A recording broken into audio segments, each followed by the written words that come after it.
Hey friends, welcome back to my channel. I hope you're all having a really great day today. We are in Studio Rapour for today's video. We are doing a beach theme tumbler. I was very hesitant to post this video or even make a tutorial on it because this was my first time ever doing a beach tumbler. I only watched one tutorial before making it. It is not perfect, but the cup is for me for my vacation, so it's fine. I knew that if it was going to be a hot mess, it would just be mine anyways. So I am happy with how it turned out. There are a couple things that I would change in my next go at it, but for the most part, I do still think it's a very beautiful cup. There was definitely a huge learning curve when doing this though. So I will leave the links for all the products I use down below in the description box, and let's go ahead and jump right in. For this tutorial, I'm using a 30-ounce tapered stainless steel tumbler from Amazon. This is a really large cup. I don't make a ton of these because it's really big, but for vacation and it's mine, I felt like it was a good size. I'm going to go ahead and prep the cup like I usually do. I'm going to go ahead and give it a really good sand around the whole cup, the bottom and the rim, to make sure that I get all of the coating off that the manufacturer had put on, then wash it with a mild detergent, dry it off, and then I spray it down with rubbing alcohol, and then I wipe it off with a coffee filter to make sure I get all the excess residue off if there is anything left behind. I do use coffee filters because there's no lint with them, so I'm not leaving anything behind on the tumbler. Whenever working with spray paint, you want to make sure that you're in a really well ventilated area. I am in my garage because it is pouring sideways outside today, but all of the doors are open, so I'm getting good air circulation in there. I always feel like I struggle with the spray painting part when I'm doing multiple colors. I just feel like it takes me a really long time to get it exactly how I want it, which is okay. I always work with really light coats, slowly building up coverage because some of the nozzles do spray a little goofy. So I'm going to wind up doing multiple coats anyways. I do also try to do short, quick bursts of spray so that I'm not going on too heavy and getting lines or drips on my tumbler. I do really take my time with this step just because that's how I am. I want to make sure that I have really good coverage, but also that the colors do blend well from one to another. I don't like harsh lines, but again, it doesn't have to be perfect. This is really just setting the foundation for where you're going to put your different colors of glitter. Once I am happy with how this looks, I will let it dry in the garage for about a half hour or so, and then I will take it in to start glittering.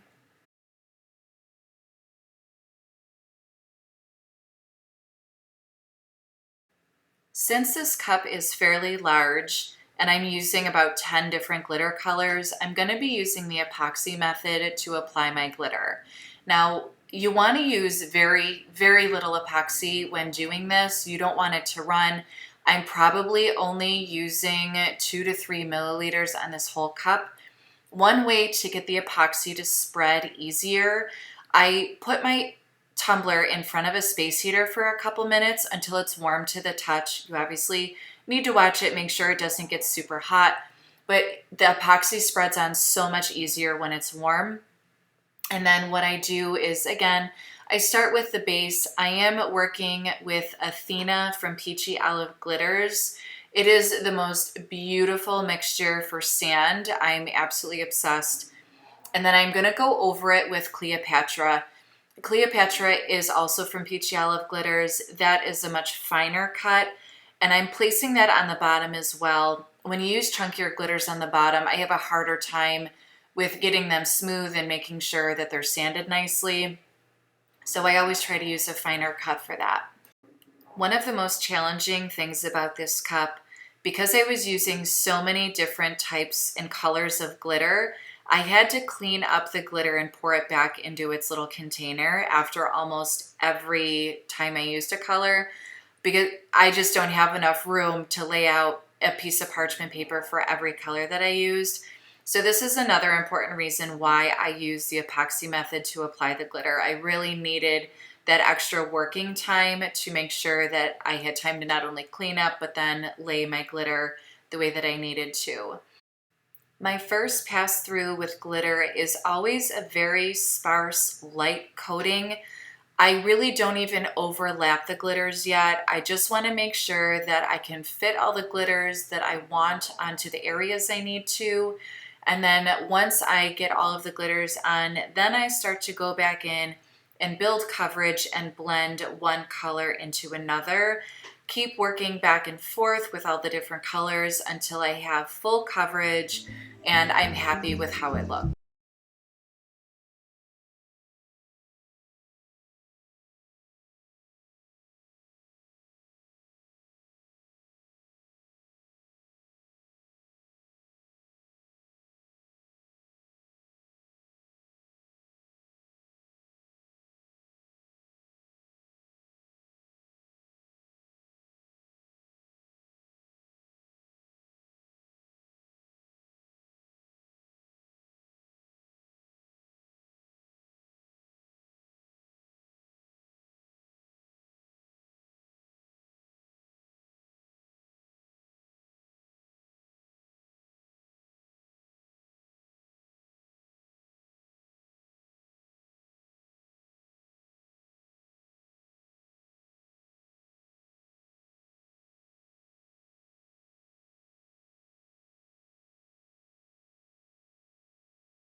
I'm gonna let my tumbler dry for about 4 to 6 hours before sealing it with Rustoleum's 2X clear coat. I do 2 generous coats of this to seal the glitter down so that once I start applying my epoxy, I won't get any movement from the glitter. I only do this when I use multiple colors. And then as I apply the epoxy, I move my hand on the tumbler in the direction that the glitter is going. So it just helps reduce the risk of me moving it myself. Even though that Rustoleum product does work really well, I really get very little movement. I do not flood my tumblers with epoxy. I run my hand over, again, in the direction that the glitter has been laid, just to ensure that I have a nice even coat. Once I have gone around the whole cup, I will start to work up and down to make sure that there are no lines, there's no pooling. I always make sure that I get the rim really good and the base of the cup. I'm satisfied with how the epoxy's on the tumbler. I'm gonna go ahead and run my culinary torch over it. That's just gonna help pop any micro or air bubbles on the tumbler. And then I will let that dry for anywhere between 6 to 12 hours, depending on what time of day I epoxy it. And then I will go into my second coat. For the first coat, I used probably 40 mLs. The second coat, I used about 30. And then I will also let that dry after the second coat for about 8 to 12 hours before I start to sand it. Before I start sanding, I always take a really sharp X-Acto knife and I clean up the rim of the cup. I do this at least twice when I make a cup. I just like to make sure that the top is always clean and it doesn't allow a ton of buildup to go on top. So I clean that up real quick and then I will take a coffee filter with acetone on it and wipe down the top of the inside of the cup just to get any excess spray paint out of there. I don't usually have a ton, but I just like to clean my cup as I go. And then I will go ahead and start sanding. When sanding my tumblers, I usually always start at the top of the rim. This usually takes me the longest to sand down. I want to make sure that it's of course super smooth, but also I try to expose a very thin line of stainless around the top of the cup so that when I apply my final coats of epoxy, it's sealing to the side of the cup, not the top of the cup. This way it just has a better seal. It doesn't risk getting damaged or broken. And you can kind of see on the cup where that little line is, and that's exactly what I'm looking for. So I always go around and make sure that I'm really happy with that. Then I will go onto the bottom of the cup and make sure that it's really smooth on the bottom. There's no sharp pieces.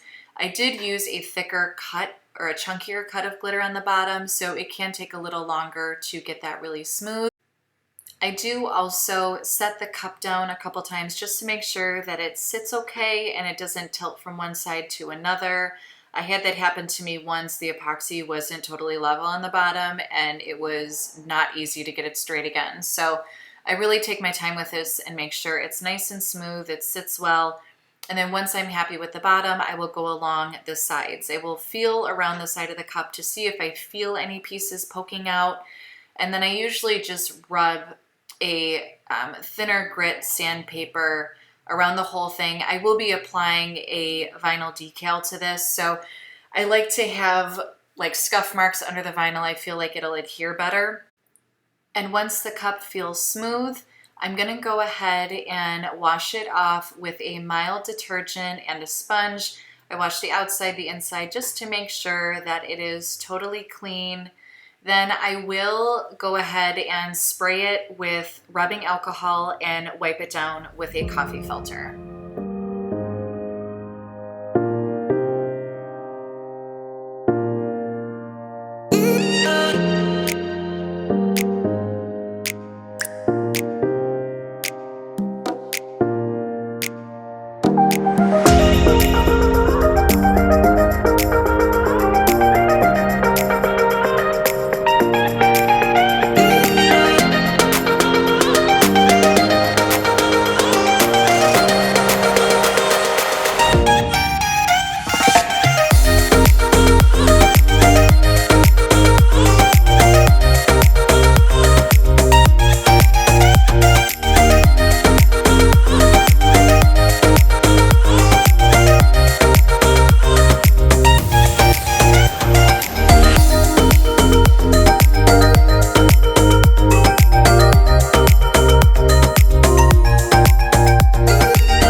Before I start the wave process, I'm going to apply about 20 to 25 milliliters of epoxy onto my tumbler so that this way the white epoxy mixture has something to sit and move on.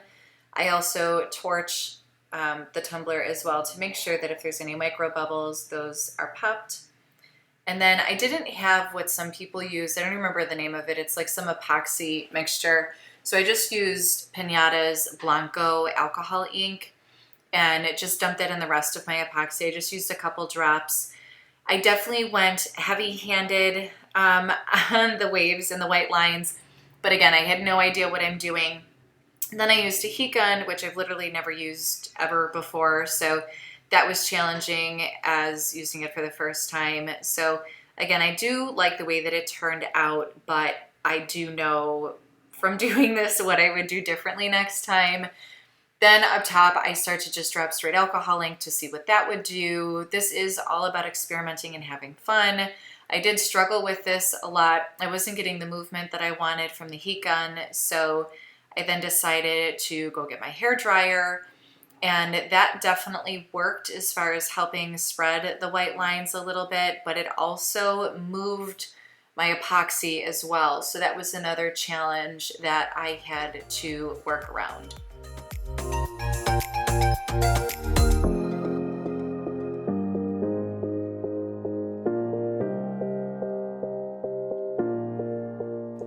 I feel sometimes it's best when you get frustrated or things aren't really going the way that you thought they were to just walk away from what you're doing. Epoxy will give you a little bit of workable time, so even just walk away for a couple minutes, come back, look at it again. You may just need to go look around for a minute and then be okay with it. And that's exactly what I did there. I was afraid I was going to burn the epoxy or just move it way too much and really damage it. So now I'm getting ready to apply my vinyl decal. So I did scuff up the outside of the cup as well, just so that, again, it adheres really nice. I sprayed it down with rubbing alcohol and a coffee filter to make sure that there was no debris or particles on there. I did print out "Happiness Comes in Waves" on my Cricut. I do wind up having a little bit of an issue peeling this off. I do always fully pull the backing off to make sure that if there are any issues, it's going to happen here and not on the cup. So I'll remove all of that, re-stick it, and then I can go ahead and find my placement on my cup.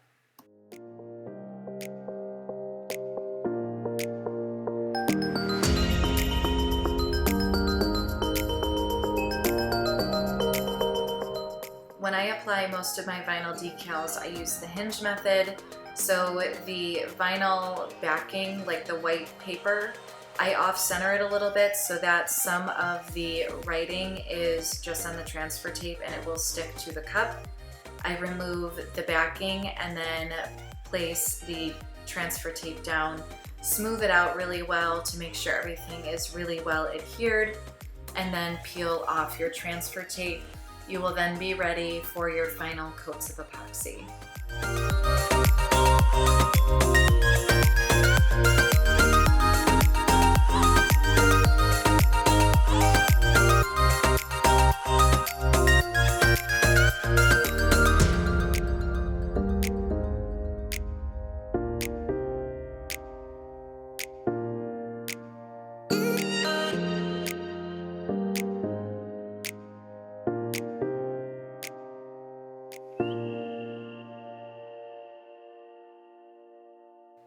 This tumbler only took one final coat of epoxy. I had already quite a few layers on already, so I was okay with it only being one. On this type where you have vinyl, I always make sure to really take my time and go over the letters and make sure that there's epoxy over every part of that. It's all filled in, there's no bubbles or it's not lifting at all. I didn't spray it with a sealer before I started epoxy. I don't typically do that. I've never had an issue with one of them lifting. But again, just make sure it's really smooth, the rim is good, the base is good, everything has a nice coat on it, and there's no pooling anywhere. I do torch it, of course, just to make sure that there's no air bubbles. And I let this turn for 24 hours before I remove it. It's obviously dry, but I prefer not to touch it for about 24 hours just to make sure. So here it is outside on the turner, all done. I hope you guys really enjoyed this video. It was very stressful making this cup, but again, I learned from my mistakes. I love the way that it turned out. I just know what I would do differently next time. If you did like this video, please give it a thumbs up. It really helps support my channel. I would love to have you as part of my YouTube family, so please hit that subscribe button and hit the bell notification so you can be notified of all of my future uploads.